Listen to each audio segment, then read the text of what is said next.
Good afternoon to everyone, and good morning and good evening for those of you who are joining us from outside of Europe.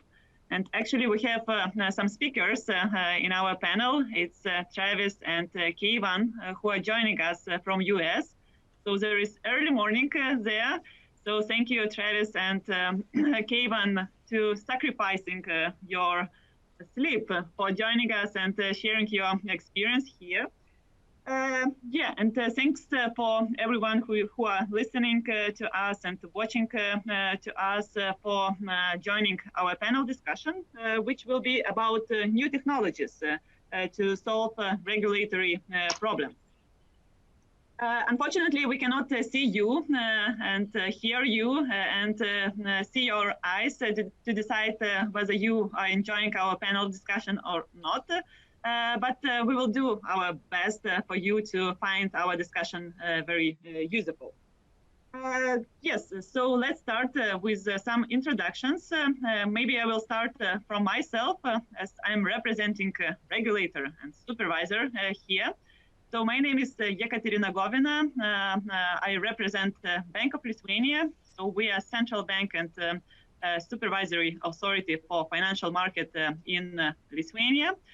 And here with me are four other speakers. So maybe Jigisha, we can start from you. So could you please briefly introduce yourself, tell me what you do and how you relate to RegTech. Sure. So hi, everyone. I'm Jigisha. I head global products within core compliance services technology at Credit Suisse, where I lead surveillance technology programs across trade, e-communication, and voice surveillance. I've been with Credit Suisse for about 13 years, and I've worked in New York, Zurich, and am now based out of London. Yes, thank you. I now pass the word to Travis. I see you next. Hi, thanks, Katerina. Travis Schwab with Eventus Systems.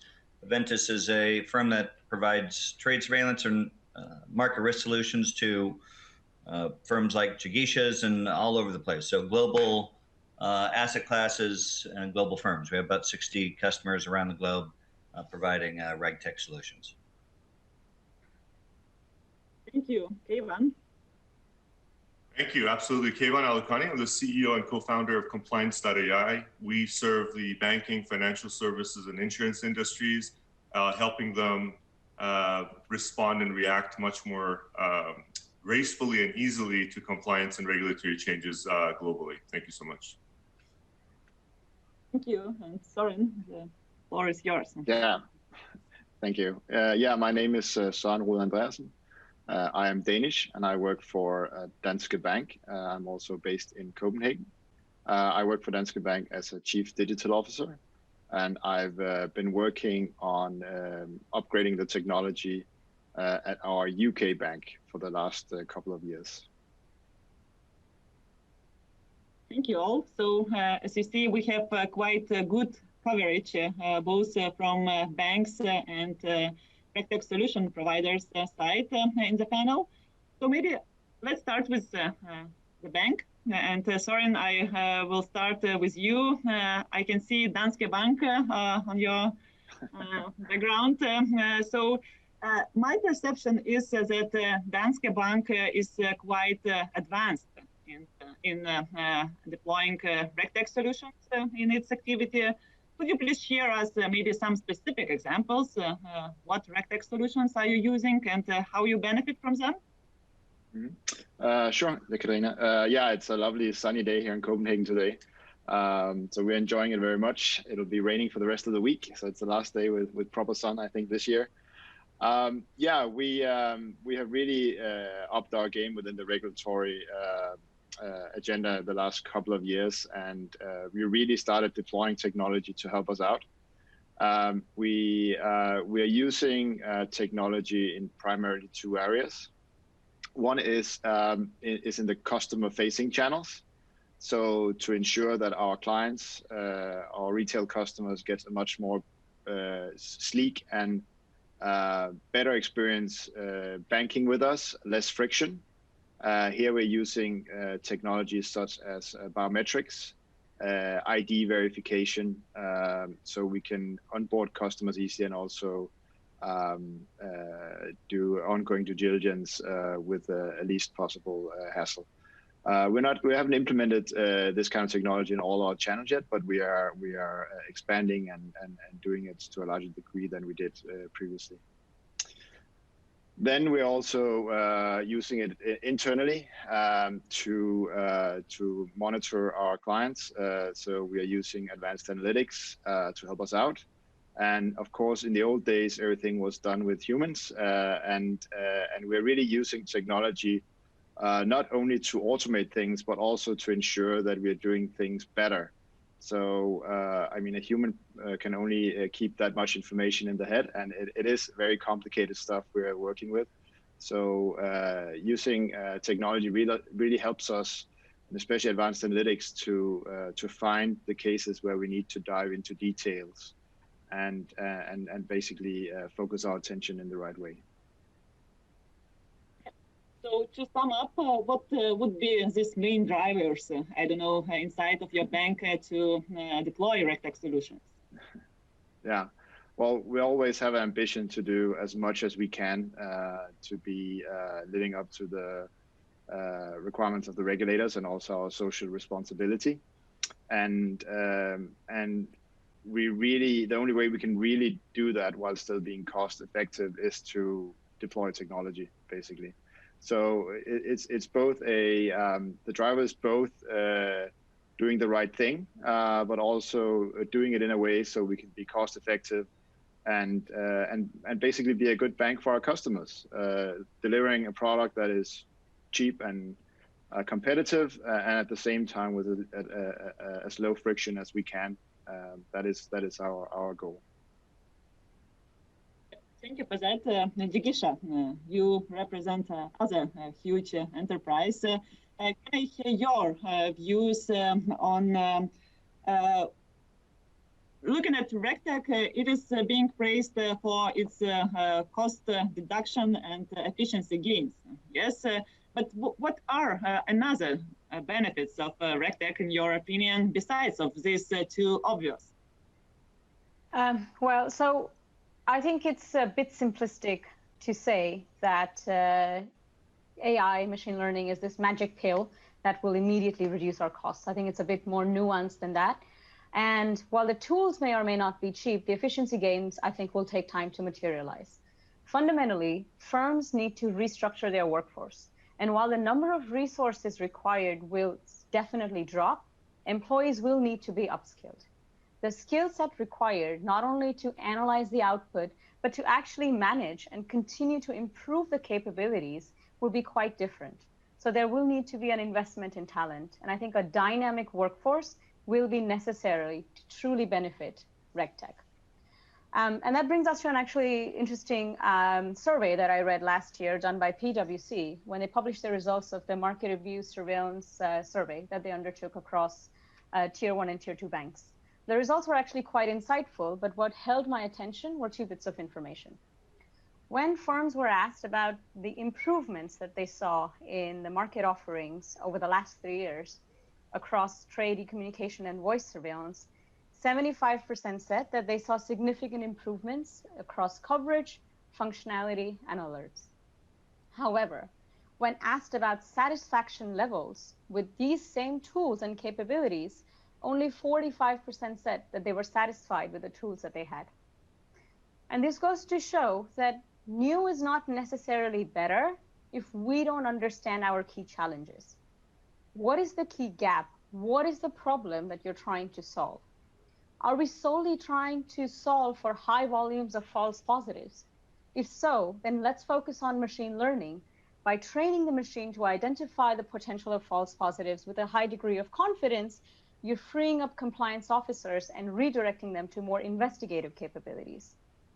You don't have a problem of false positives, but you really have a problem of repetitive information that you need to source over and over again, then maybe investing in automation and robotics is the right way to move forward.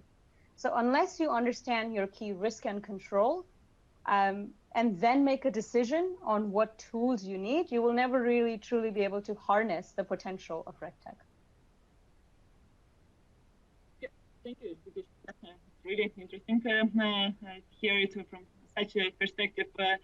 And it's, these are probably fundamental questions that we need to answer in order to then go and deploy a specific solution or develop a specific solution.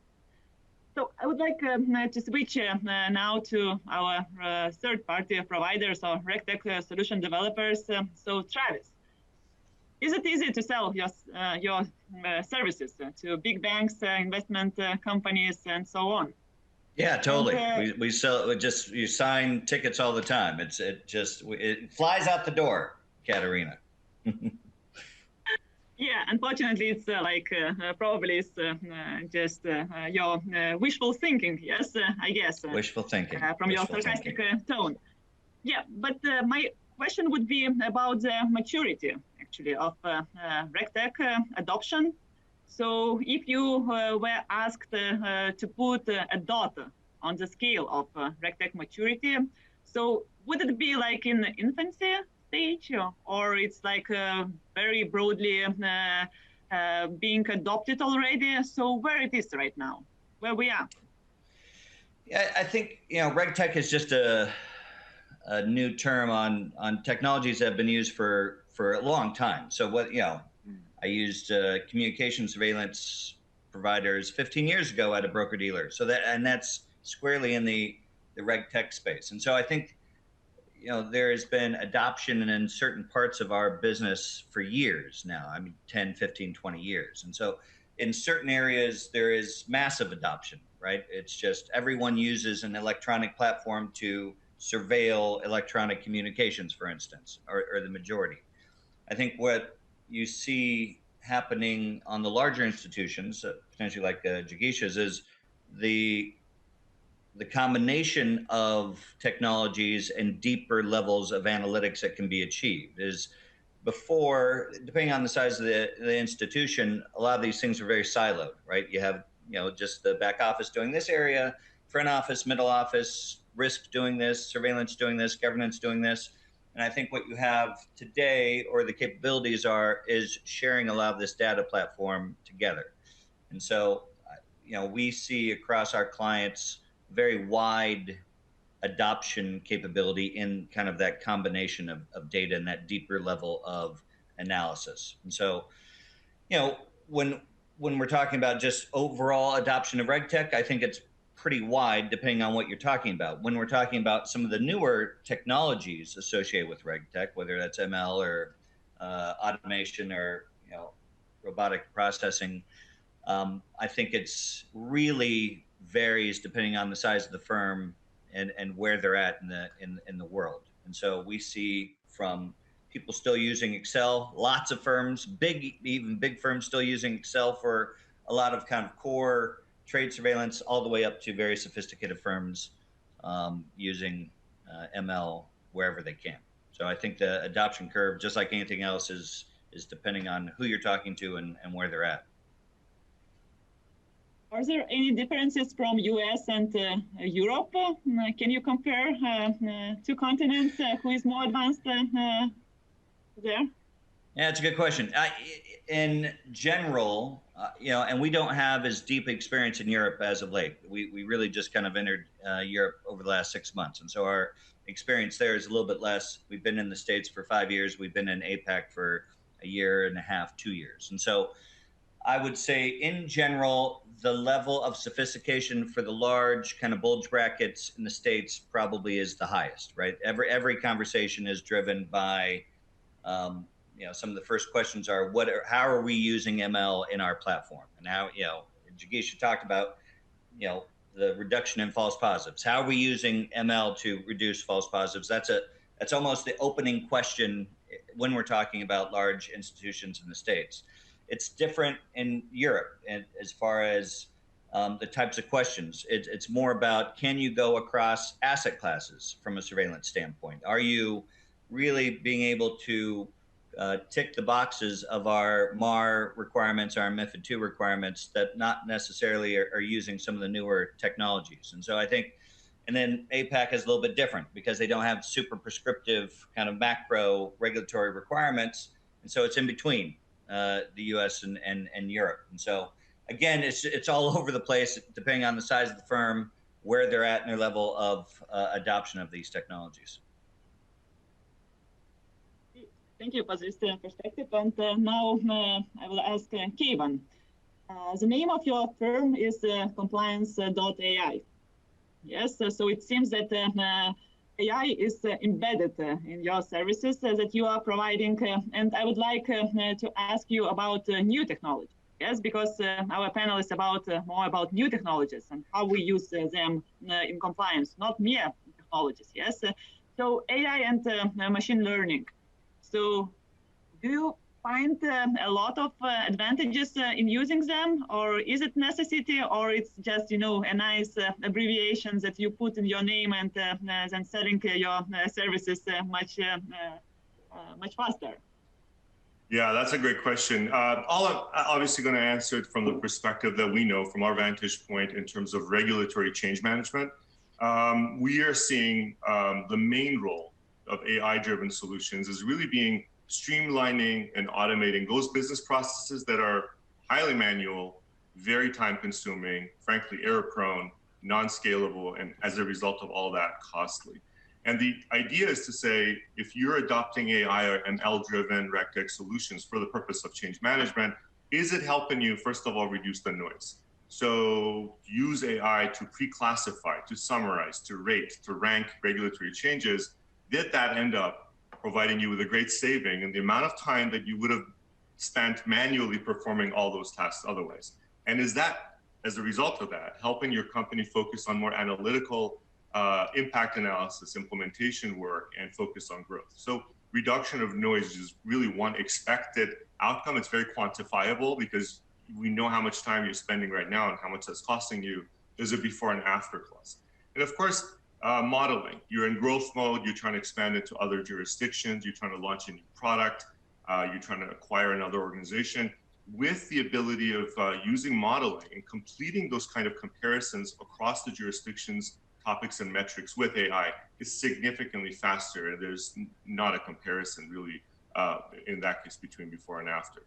Imagine a 1,000-page rule book coming out from the FCA and you want to now throw bodies at it and use a manual approach just to something as very straightforward and required as obligation and assessment. And Travis mentioned Microsoft Excel. Yes, in over 70% of the cases we are seeing within that banking, financial service, and insurance industry, mid to large size organizations, Excel acting as the centerpiece of that whole change management infrastructure. And with AI-driven solutions, that process of obligation assessment, exceptions, rights, and constraints can be done significantly faster and more reliably. A process that used to take 6 to 8 weeks can be completed in less than 10 minutes. And we're not really exaggerating. So not seeing that difference, if it went from 6 to 8 weeks to 6 to 7 weeks, then the organization would really have to question whether they would want to do that or not.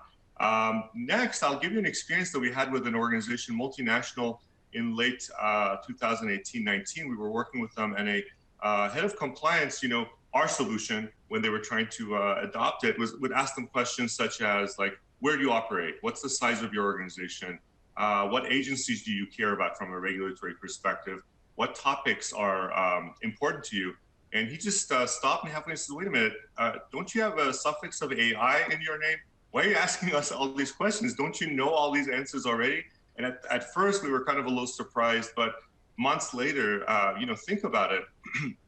All the information related to a regulated organization is typically public that would help make really good decisions. The size, the operations, the products they offer, the jurisdictions they operate in, their asset under management are public information. And AI modeling should be able to provide a highly personalized experience. That's another big difference in terms of being able to take advantage of modeling to then provide personalization. And finally, I would say identifying trends. Think of the vast number of changes where compliance officers refer to them as avalanches or tsunami of changes coming their way. Being able to make sense of large volumes of data across different jurisdictions to come up with trend analysis, heat maps that take, for example, enforcement actions. Who was fined? What were the violations? What were the penalties across these jurisdictions? as related to a specific business or operational topic, mapping to what I do as a business. And that would help me then as a compliance officer make much better decisions. And also I'll get a much better perspective on where the regulators are heading. So there are quite substantial and tangible savings in terms of time, in terms of accuracy, in terms of scalability that could be derived from AI and ML-driven solutions today. Yeah, good point. And I would add probably globalization. Yes, when financial institutions act globally, to cope with this amount of data and understand what this data is showing to compliance officers, it's a headache. And coming from regulators and supervisors' perspective, I perfectly know that the compliance burden is just increasing year after year. So it's not an easy task for companies. I would like to switch from benefits, yes, as we talked about a lot about benefits, to challenges. How we can give additional, push for new technologies adoption in RegTech area. So maybe your thoughts, quick thoughts on that would be really absolutely. Yeah, a couple of big challenges that we're seeing in the way and needs to be solved have to do with privacy. In terms of what are you collecting, how are you modeling it, and how are you creating sufficient walls and separations of silos in terms of the scope of the models, how are they being built. In some cases, we're finding organizations willing to share amongst their peers to come up with better decisions, and in other cases, not so much. So privacy and tenancy are very important as it relates to AI and ML.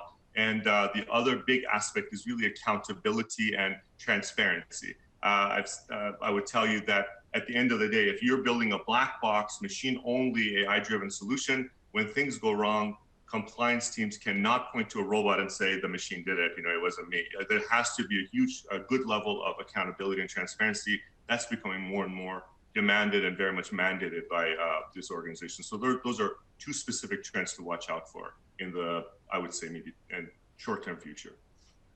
Okay, thank you. Travis, would you like to add something on that? In developing solutions, what do you see the main challenges, to develop all your services? Yeah, hitting, kind of emphasizing Kayvan's point is the way we describe it is explainability. So accountability, explainability, right? So all of our clients are doing and explaining things in arrears. When a regulator comes in, it's a year, 2 years in the past, they have to explain what action they took, what remediation action they took, and why they took it, what the mind of the machine was, what the mind of they were, or even other parties were at the time. And so that explainability is critical, right? If you have a set of technologies that are making decisions for you and taking actions on your behalf, if you can't explain why and the outcomes, that's a real problem. And so that explainability is critical across the organization. And then just, the most unexciting, part of this whole effort is data, good data. So, if you put bad data into and train off bad data, you're going to get really bad results. And if you don't have good ways to name the data and transform the data, because if you look at the organizations that we're dealing with, it's hard to still find kind of that golden source, the truth within some of the larger organizations. And so just getting that kind of core data out is critical, and being able to explain it, normalize it in a way that's understandable for the tech is critical. So it's not a new problem, but it's still an issue. And I think firms are still kind of trying to figure out that data issue because it's such a challenge. And we're capturing more data on top of it. It's not less data, so it's more data, and that explainability is really challenging. I'm sure Jigisha is dealing with it every day. Yes, stuff of my nightmares, as I say. Exactly. Yeah, I mean, look, the way I see it is that there have been advancements in automation in surveillance, but there's two aspects, right? One is that it's very reactive, and the next industry shift that I think RegTech can accelerate is to move from a reactive to proactive surveillance. how do we detect patterns and trends before they occur or even while they're occurring, and not wait until an abusive behavior has taken place. And that can only be done through convergence of disparate data, not only within the firms, but horizontally across firms. Because no matter how advanced your surveillance capabilities are and how advanced your workforce is, without streamlining and rationalizing the data, you will never truly be able to harness the capabilities that RegTech has to offer and explore them to their fullest potential. And I think we're a ways away from resolving it, but I definitely think there's a recognition that this needs to be addressed, which is progress.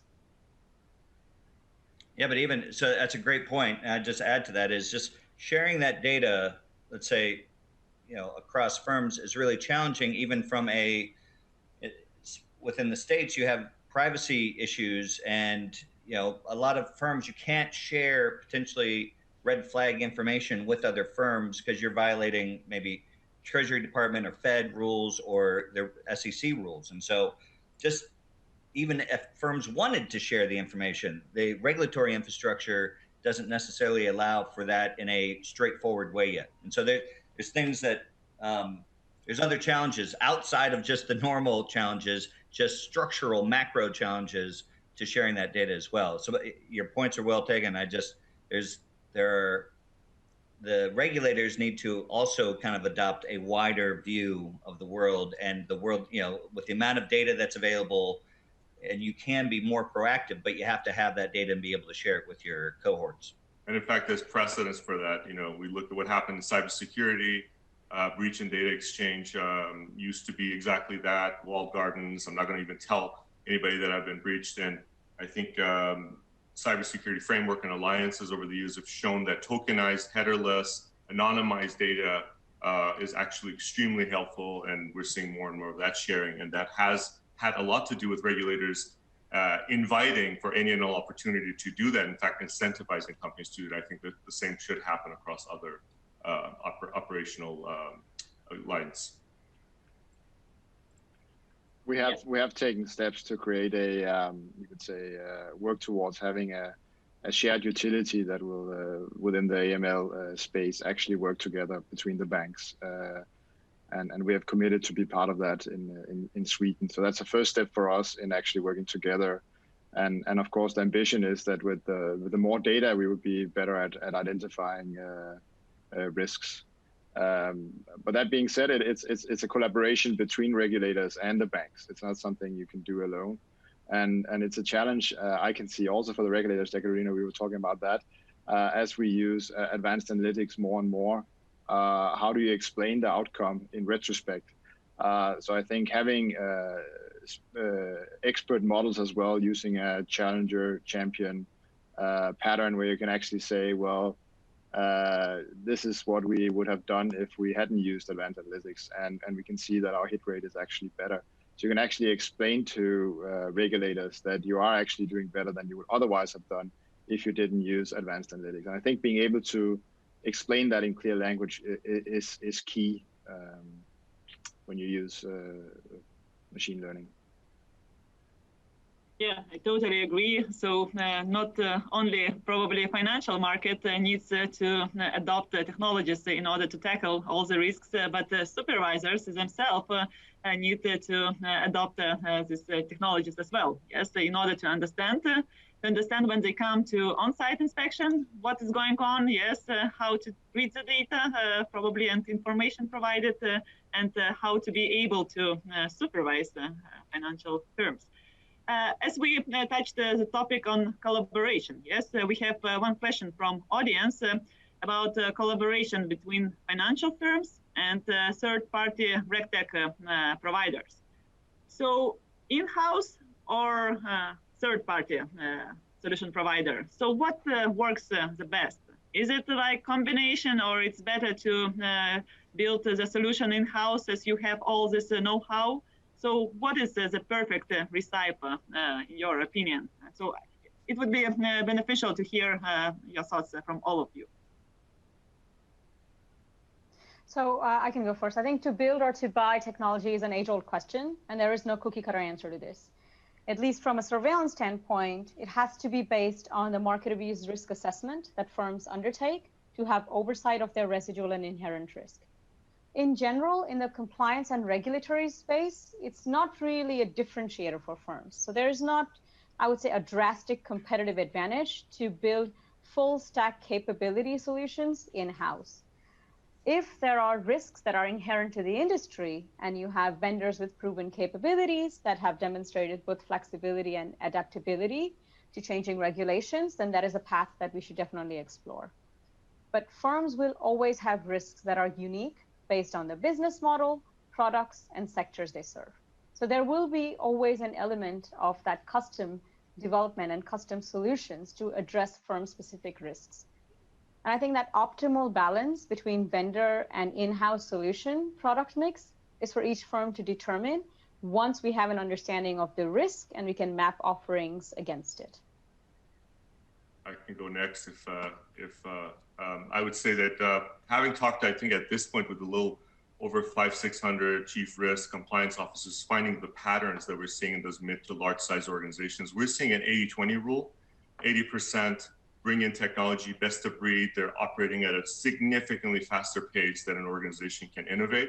But then the 20% in terms of building things in-house, owning proprietary or very customized personalization that belongs to the company. So that's the trend we've seen. And I would say that we've seen some lethal mistakes of trying to rebuild something that already exists commercially, where there's 6 or 8 vendors competing on them and have very much focused and specialized in that. That ability for the vendor to talk to hundreds of organizations and build a solution that maps to growth and maps to the future, in our opinion, has really surpassed the ability for one organization with their purview of what they know to be able to build a solution just in-house. So I hope that 80-20 helps.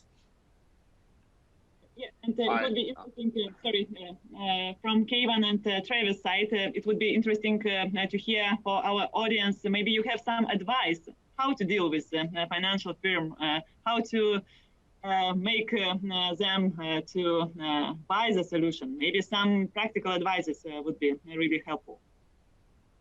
Travis, you want to go first? Yeah, sure. And just to emphasize Kayvan's point just a little bit on the last thing is that community that we have, community of clients, adds to the product that you can't get if you develop internally, right? So that feedback, right? We just put it, we have 60 plus clients across all these different sectors that are facing off against regulators around the world. All of that data just gets pushed back into the product. And so that is a really good reason why you at least want to try an external vendor just as that check. As far as practical, because every time we sell something to a institution, they have to do work, right? We have to make it so provide a value proposition, but there's always work on their side as well, and that expectation needs to be there. There is no magic bullet like this. I don't care what tech you're using. You can't just throw ML at a set of data and magically it works, because it doesn't. And so I think that expectation setting so early in the process is critical, and talking about and really focusing on one area for that first implementation, not trying to boil the ocean as software developers say, but really focusing on, okay, so we're going to go on this desk, we're going to focus on this area and build it out there and then be able to expand. And I think that's where we've had the most success, is the firms that A, are ready to focus first, and B, allow access to the system or technology. Sometimes there's a real challenge dealing with some of the larger institutions as far as the limits on how you can interface with them. That adds a lot of friction. It is what it is, and I know it's not something that they like to do, but there is always some friction there.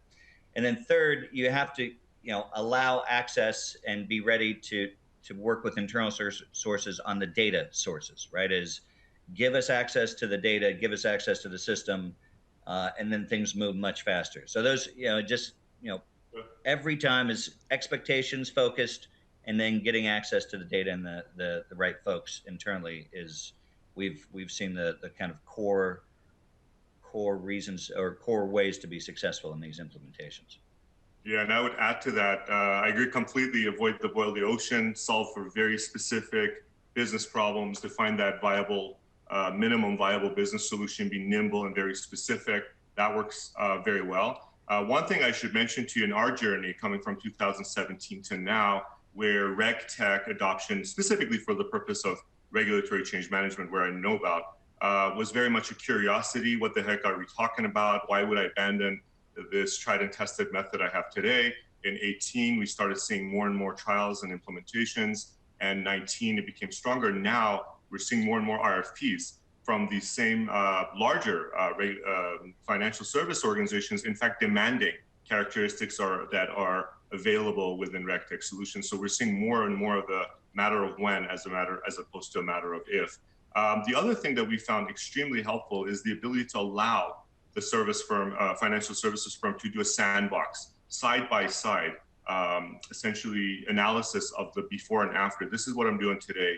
And for a period of time, even could take 3 to 6 months, I'm going to run your solution in trial mode and see if it actually does what it's supposed to do in terms of saving me time, helping me with my return on investment, and if it doesn't require the same level of effort as a root canal in order to get value out of the solution. So they have to see this. And in that earlier part of the process, we found something to be extremely helpful is to empower those champions. You're finding more and more within financial services, financial services firms, those champions that are forward-looking and looking at this type of adoption, empowering them really with the right type of analysis that is accurate in terms of, this is really what you're going to be saving. This is the area that you're going to see improvement. It's going to be tangible and quantifiable. Giving them that so they can then convey that to the rest of the organization has been quite powerful. Thank you for that. Søren, do you have something to add to this? Yeah. I think a lot of the RegTech solutions I see are either not narrow enough or too wide and or not wide enough in their scope, actually. And that sounds a little bit like opposites, but actually I see a lot of solutions where really what I'm interested in is just a very narrow functionality, as Kayan said as well. Either I want PEP screening, or I want adverse media screening, or I want just biometric ID, or a small functionality that I can plug into my process. And I think a lot of solutions out there are trying to be something that they really can't be. They're simply too wide, and they're not wide enough then. So let me give you an example. If you're trying to make an onboarding solution that only take the regulatory perspective into scope, then you lost the track of what we're actually doing when we're trying to onboard a new customer, which is sell them a new product. So you have to start with the product and then actually fit the regulatory pieces into the process you have anyway. And we're not doing regulatory stuff to do regulatory stuff. We're trying to do the stuff we do right. It's the same with ongoing due diligence and so on. It's not something we have an ambition to do. We have an ambition to renew the credit facilities for a large corporate. And then at the same time, we make sure that we got all the information we need to be regulatory compliant. It's the same with fraud. When we do fraud screening, we want to do the transaction screening at the same time. So actually thinking a wider business process than just regulatory, I think that's key if you want to do full process stuff. Otherwise, keep to the core or smaller capabilities, as Kayan said. Thank you for that. As we are running out of our time, and we have a huge list of questions, maybe I suggest that I will share these questions with our panelists. And if they would like to sacrifice some of their time and maybe to share their thoughts on LinkedIn or other social network, please follow them. And if they will be kind enough and share their thoughts, it would be, I think, beneficial for all of people, and not only those who participated in our discussion. I have one last question for you, and I ask you to answer briefly in one or two sentences.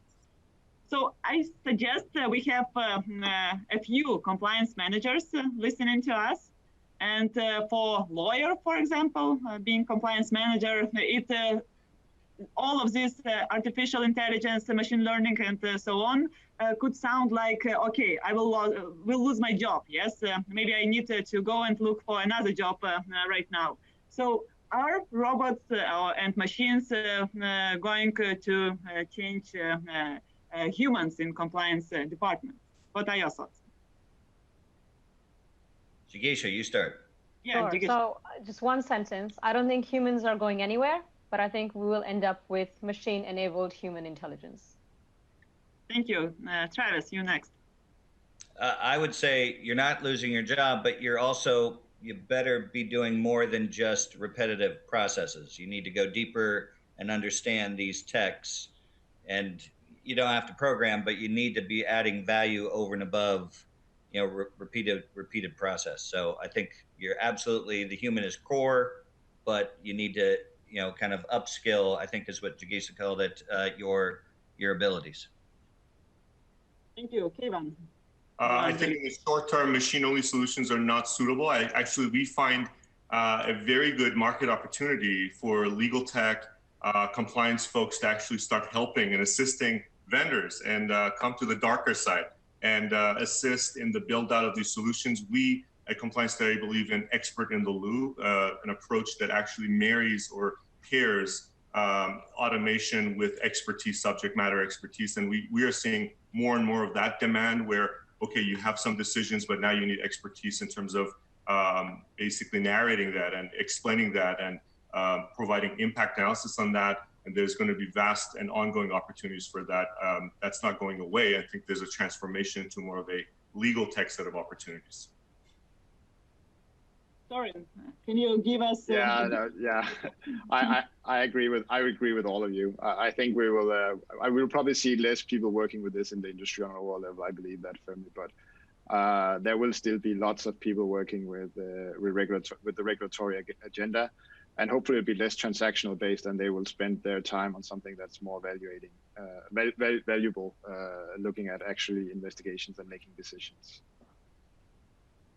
Okay, thank you for your thoughts. I personally think that lawyers or compliance managers, they need to acquire new skills, understand how technology is working in order to be able to, join this legal and tech parts in one. So thank you very much. Thank you for our panelists. Thank you for all the listeners to us. It was great to speak with all of you. So have a nice day. Thank you so much. Thanks very much, care. Katrina. Thank you. Bye-bye.